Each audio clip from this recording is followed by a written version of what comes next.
Chapter पढ़ाने जा रहे हैं या आप लोगों को बताने जा रहे हैं उसका नाम है पंचायत राज की व्यवस्थाएं।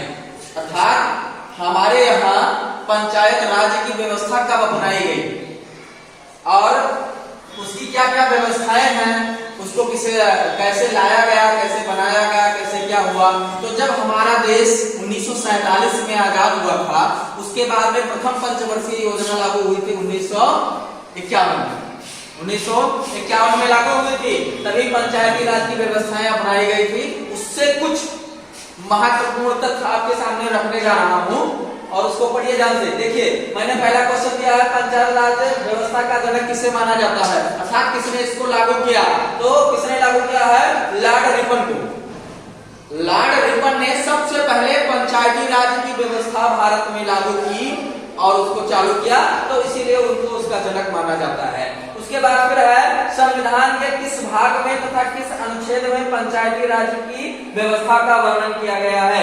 तो हमारे संविधान के भाग 9 और अनुच्छेद 40 में, भाग 9 और अनुच्छेद 40 में पंचायती राज की व्यवस्थाओं का वर्णन किया गया है और पंचायती राज को एक राज्य का दर्जा दिया गया है, यानी एक राज्य में पंचायती राज कैसे चलाना चाहिए उसके बारे में अनुच्छेद 9 और 40 में वर्णित है संविधान के अनुसार। देखो तीसरा क्वेश्चन मैंने लिखा पंचायत राज व्यवस्था किस पर आधारित है, तो सत्ता विकेंद्रीकरण, अर्थात जिसकी सत्ता होगी वही पंचायती राज की व्यवस्था करेगा।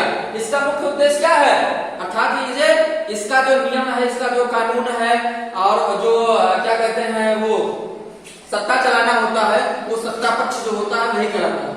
तो सत्ता जैसे पंचायती राज क्या है, प्रधान क्या है, पंचायत तो ही है। तो इसकी व्यवस्था या इसका जो है क्या कहते हैं चुनाव कौन कराता है, राज्य सरकार कराती है, उसकी जिम्मेदारी होती है। तो यह दिया है कि किस पर आधारित है, तो सत्ता विकेंद्रीकरण, अर्थात जिसकी सत्ता होगी उसी के आधार पर पंचायत का चुनाव कराया जाएगा। फिर है चौथा क्वेश्चन है पंचायती राज का मुख्य उद्देश्य क्या है, इसका मुख्य उद्देश्य क्या है, किस लिए बनाया गया है। तो आंसर यहाँ है जनता को प्रशासन में भागीदारी का योग बनाना, अर्थात जनता को उसके बारे में जागरूक करना और प्रशासन के बारे में बताना और अपनी भागीदारी को बताना, जागरूक करना, ये बताया गया है। फिर पांचवा क्वेश्चन है किसके अंतर्गत पंचायती राज व्यवस्था का वर्णन है, तो नीति निर्देशक सिद्धांत। आपने पढ़ा होगा संविधान, हमारा संविधान जो है 7 देशों से मिलकर के बना था। उसमें एक था नीति निर्देशक सिद्धांत, किससे लिया गया था, आयरलैंड से लिया गया था। तो क्या है, इसके नीतियों को, इसके निर्देश को और इसके सिद्धांत को पढ़ना, जानना और समझना, ये हमारे पंचायती राज की कुछ व्यवस्थाएं। अगला वीडियो हम आपको कल बताएंगे, इसी से जुड़ी 50 क्वेश्चन, पंचायती राज से जुड़े 50 क्वेश्चन मैं अगला वीडियो अपने YouTube पे डालूंगा। आज 5 वीडियो डाला हूं।